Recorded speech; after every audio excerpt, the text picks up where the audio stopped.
Now, I want to go back to Jay Young, oil and gas expert. I gave you, his bio. Let's bring him in and let's talk about what's going on in the oil and gas industry. Jay, good to have you coming down the road with us. Hey, thank you for having me on. Thank you.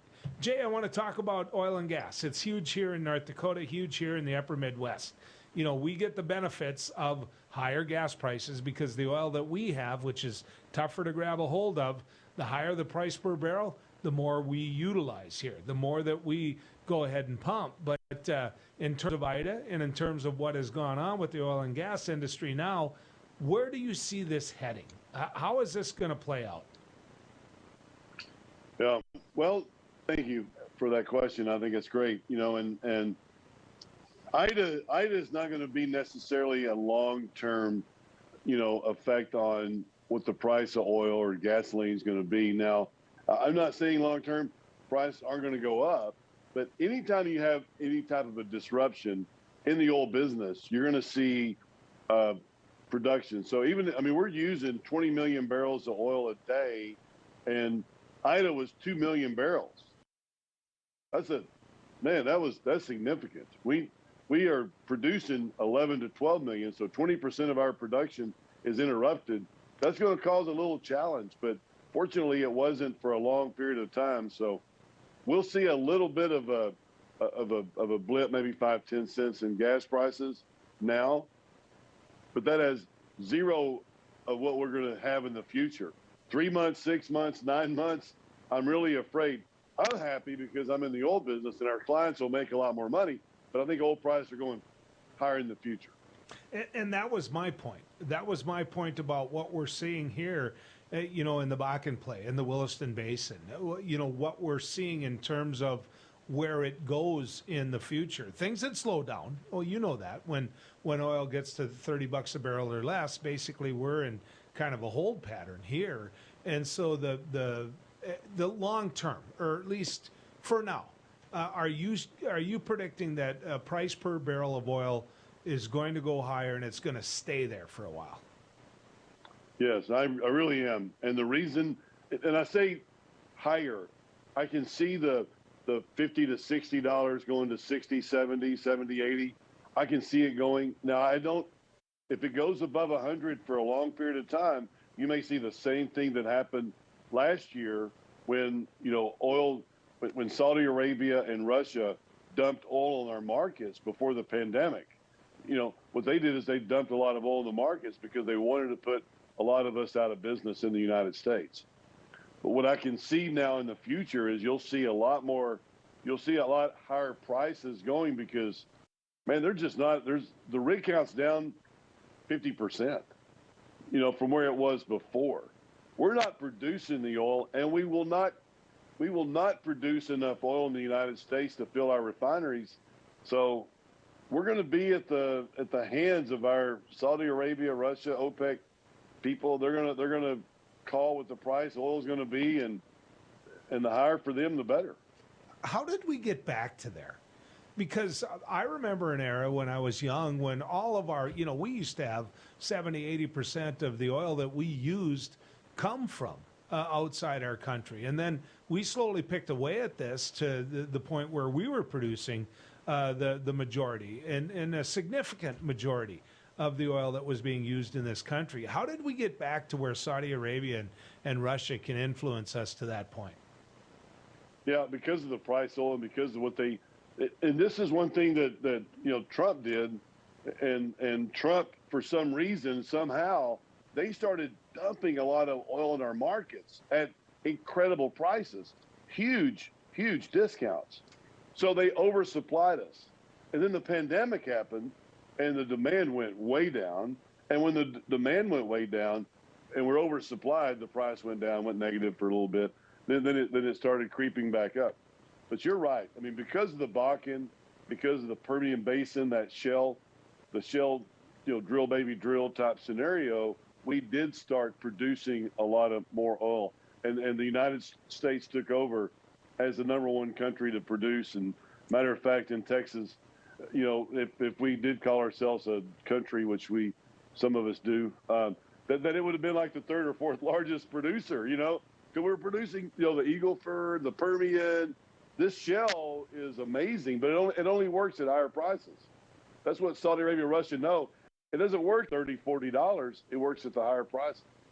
And that's the case here in North Dakota. If you look at that Williston Basin, there's a bottom there. They're going to pump because they basically have to pump, but they're not going to make money, and they're certainly going to slow down. When you say Texas way ahead. Get it, understand it. But if you would have told us back in the early 2000s that North Dakota was going to become the second largest oil producing state, we didn't see that coming. Right. Fracking is what made all the difference in the world. We didn't see that coming, and there's an expense that goes along with it, and so it goes back also. And the one thing we haven't discussed is need. I like my Ford F-150 pickup. I like it. I don't want it to be electric. I'm not going to lie to you about that. I want to burn what you're making, and I want to drive that looking over your left shoulder to a Minnesota Vikings game on Halloween where we beat the Dallas Cowboys. I mean, that's what I want my pickup to do. And so 10 years from now, is that what I'm going to do? Are we, with such an important industry here in the upper Midwest and in Texas, are we going to stay as important as what we are to this country now?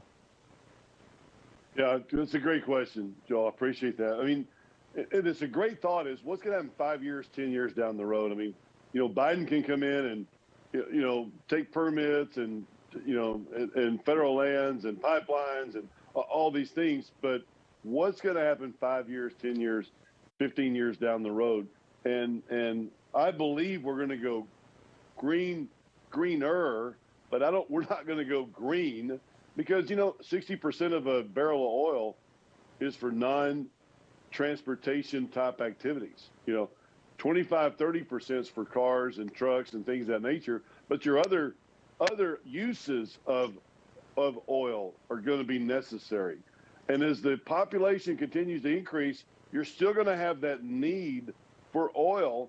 And then we go greener, not green, but we'll go greener. Well, we're going to knock some of that off, but we're still seeing 10, 15 years is going to be peak demand where we need, and this is good for your listeners to Google how much is our supply, how much do we need in a barrel of oil a day? It's 20 million barrels plus. That's going to increase. We need 20 million barrels. We're producing 11, maybe 12. So where does that go? Well, that's going to go up a little bit, but unless we double our rig count, we're not going to be anywhere close to satisfying our need and for the use of cheaper oil. It's going to be higher. And that's good for us oil and gas guys and our funds and our investors, but it's not going to be good for you at the gas pump. JD, but you're not worried about that because you're driving your 150. Yeah, exactly. It's red, by the way, if you see me coming to the game on Halloween. Jay, do you think people realize what oil is used for? I know they go to the gas pump. I get that, and I understand all of that. But you're looking at an old rural water manager. Sure, I served in the state Senate and have been involved and active in public policy for a long time. But when I managed the rural water system, we went, and this is PVC pipe, which means you understand it, but not everybody. But we took and we went from 550 miles of pipe to 2,800 miles of pipe. That was with PVC. That was with oil. I mean, oil was used to produce that. Do you think people understand that? No, I don't. I think all they see is oil and oil spills and emissions. The natural gas flaring up in the air, and they see all the dirty ways about it. Colorado is a big, huge. They don't want any oil and gas produced in their state, but they do drive their vehicles, and the plastics. I mean, how much oil is needed to build a Tesla? Well, a lot, because of all the automobile parts and everything else that goes in.